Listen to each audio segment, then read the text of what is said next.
माणसाने आयुष्यभर राबून कमावलेली संपत्ती किंवा स्वतःच्या घामातून बांधलेलं घरदार जर जिवंतपणीच मुलांच्या नावावर करून दिलं तर म्हातारपणी काय होतं? बापरे, हा विचारच खूप भयानक आहे. सिरियसली, हा विचार केला ना तरी अंगावर काटा येतो यार. हो ना, म्हणजे हा विषयच आतून हलवून टाकणार आहे. आणि आज आपण अक्षरवारीच्या या नवीन भागात याच एका काळजांना भिडणाऱ्या विषयाच्या एकदम डीपमध्ये जाणार आहोत. एक्झॅक्टली. आणि आज आपण ज्या पुस्तकाचा वेध घेणार आहोत ना, ते मराठी साहित्यातला एक खराखुरा गेम चेंजर अनुभव आहे. अगदी बरोबर. त्या पुस्तकाचं नाव आहे नटसम्राट आणि त्याचे महान लेखक आहेत वा शिरवाडकर. नटसम्राट, चायला, हे नाव काढलं तरी अंगावर रोमांच उभे राहतात यार. पण आजची आपली चर्चा फक्त या पुस्तकाची कथा सांगण्यापुरती मर्यादित नाहीये बरं का. हो ना, आपल्याला त्यामागचं जे मानसशास्त्र आहे ते बघायचंय. अगदी. सत्तेचा जो खेळ आहे आणि दोन पिढ्यांमधला जो संघर्ष आहे तो नेमका कसा काम करतो हे समजून घेणं जास्त महत्वाचं आहे. हो, आणि या चर्चेची सुरुवात करण्यासाठी कथेतला तो एक प्रसंग डोळ्यांसमोर उभं करणं खूप गरजेचं आहे. कोणता प्रसंग? तो प्रसंग असा आहे की अंगावर फाटकं आणि जुनं कपडं घातलेलं आणि स्वतःला जुलियस सीझर समजणारा एक म्हातारा भयानक वादळात रस्त्यावर उभा आहे. तो सीन. आणि तो आकाशाकडे बघून ओरडतोय, कोणी घर देता का घर? एका वादळाला कोणी घर देता का? ओ माय गॉड, लिटरली रडायलाच आला यार हा प्रसंग वाचताना. बापरे, तो सीन तर नेक्स्ट लेवल आहे खरंच. हो ना, म्हणजे तो माणूस माणसांकडे घर मागत नाहीये, तो निसर्गाकडे, त्या वादळाकडे घर मागतोय, कारण माणसांच्या जगाने त्याला आधीच नाकारलंय. अरे, हे एक्झॅक्टली आपल्या आजूबाजूच्या वास्तवासारखंच आहे. म्हणजे मी तर हे थेट आपल्या आजच्या सोसायटी कल्चरशी रिलेट करू शकतो. कसं काय? बघ ना, सातारला किंवा एखाद्या गावात असलेल्या स्वतःच्या हक्काचं मोठं घर, तो वाडा विकून पुण्यात किंवा मुंबईत मुलांच्या 1 किंवा 2 BHK फ्लॅटमध्ये राहायला आलेले अनेक आजी आजोबा आपण रोज बघतो. हो ना, हे तर खूपच कॉमन झालंय आता. गावातल्या त्या मोठ्या वाड्यातला मोकळेपणा पुण्याच्या बंदिस्त फ्लॅटमध्ये आणि बदललेल्या लाईफस्टाईलमध्ये कुठेतरी हरवून जातो आणि ते तिथे अडगळ बनतात. हा वाईब खूप रिलेटेबल आहे. खरंच यार. आणि इथेच ना कथेतल्या एका अत्यंत महत्वाच्या पात्राची, म्हणजे आप्पांच्या पत्नीची, कावेरी सरकारची भूमिका खूप महत्वाची ठरते. अच्छा, कावेरीबद्दल बोलतेस का तू? हो, जिचं ते व्यावहारिक शहाणपण आहे ना, ते खरोखर सलाम करण्यासारखं आहे. म्हणजे तिने काय सांगितलं होतं नेमकं? जेव्हा आप्पा सगळी संपत्ती मुलं आणि मुलीमध्ये, म्हणजे नंदा आणि नलूमध्ये वाटून देण्याचा निर्णय घेतात, तेव्हा कावेरी त्यांना एक भयंकर प्रॅक्टिकल सल्ला देते. काय म्हणते ती? ती म्हणते, माणसाने पुढ्यातले ताट द्यावे पण बसायचा पाठ देऊ नये. चायला, हा विचार किती प्रफाऊंड आहे यार. ॲक्च्युली हा एक अत्यंत ॲनालिटिकल मुद्दा आहे. कसं काय? जर आपण याला शेक्सपियरच्या किंग लिअर नाटकाशी जोडलं ना, तर आप्पा हे एका किंग लिअर सारखेच आहेत. अच्छा, म्हणजे तो पॉवर डायनेमिक्सचा भाग आला तिथे. बरोबर. एक्झॅक्टली. जोपर्यंत आप्पांकडे सत्ता होती, संपत्ती होती, तोवर सगळं छान होतं. ती संपत्ती म्हणजे त्यांचा मुकुट होता. बरोबर. आणि तो मुकुट त्यांनी सातवून काढून दिला. हो, आणि ज्या क्षणी त्यांनी मुकुट काढला तेव्हा त्यांची किंमत शून्य झाली. पण यार, ॲक्च्युली मला इथे एक वेगळा मुद्दा मांडायचा आहे. कोणता? मला वाटतं ऑथरचा पॉइंट थोडा वेगळा होता. आपण नुसतं मुलांवर खापर फोडून चालणार नाही.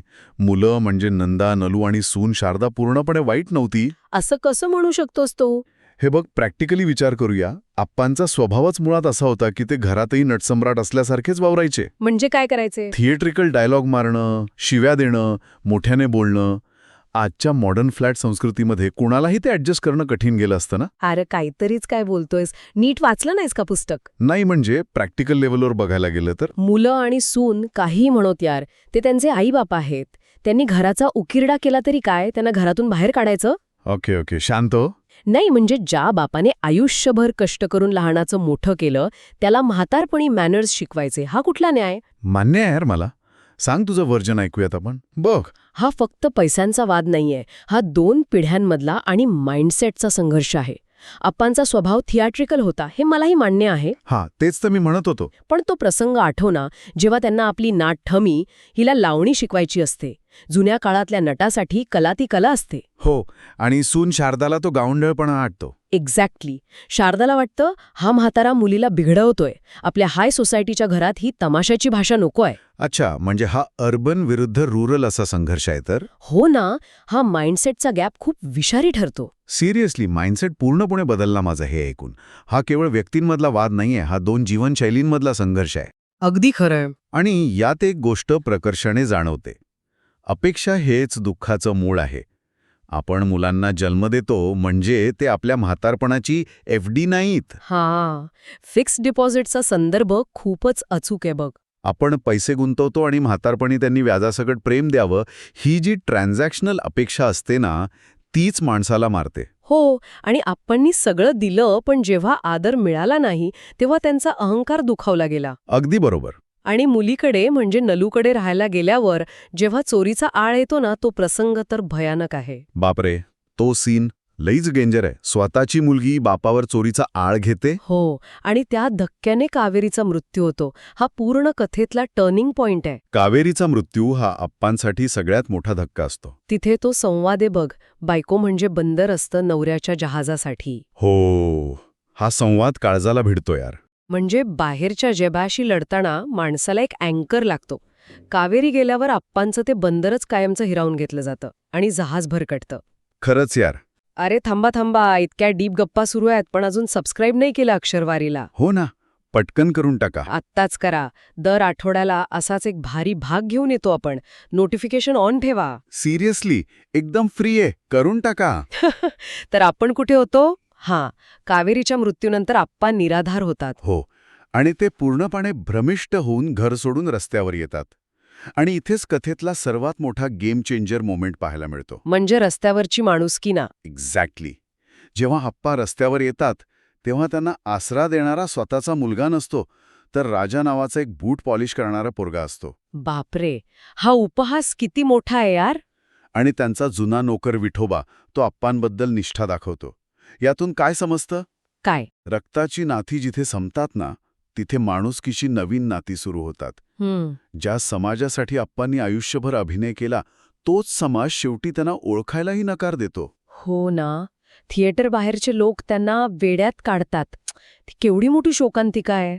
ज्या टाळ्यांवर कलाकाराचा श्वास चालतो, तोच समाज त्याला रस्त्यावर भिकारी म्हणून हिणवतो. ऐकताना पूर्ण अंगावर काटा येतो यार. आणि यातून मला एक शेवटचा विचार मांडायचा आहे. कोणता? माणूस म्हातारा होतो तेव्हा त्याला पैशांची नाही तर फक्त कोणीतरी ऐकून घेण्याची गरज असते. आपण आपल्या घरातल्या वृद्धांना तो वेळ देतोय का? खूप डीप विचार आहे हा. हे पुस्तक नक्की वाचा किंवा हे नाटक नक्की बघा. पर्स्पेक्टिव्ह बदलेल, गॅरंटीड. हो ना. आणि कमेंटमध्ये नक्की सांगा या चर्चेतला कुठला पार्ट सगळ्यात रिलेटेबल वाटला. नक्की सांगा. घरातल्या कोणत्या व्यक्तीची आठवण आली हे पण शेअर करा. आणि पुढच्या भागात एक और मस्त पुस्तक येतंय, अजिबात मिस करू नका. बाय. जय महाराष्ट्र. थँक्यू. जय महाराष्ट्र.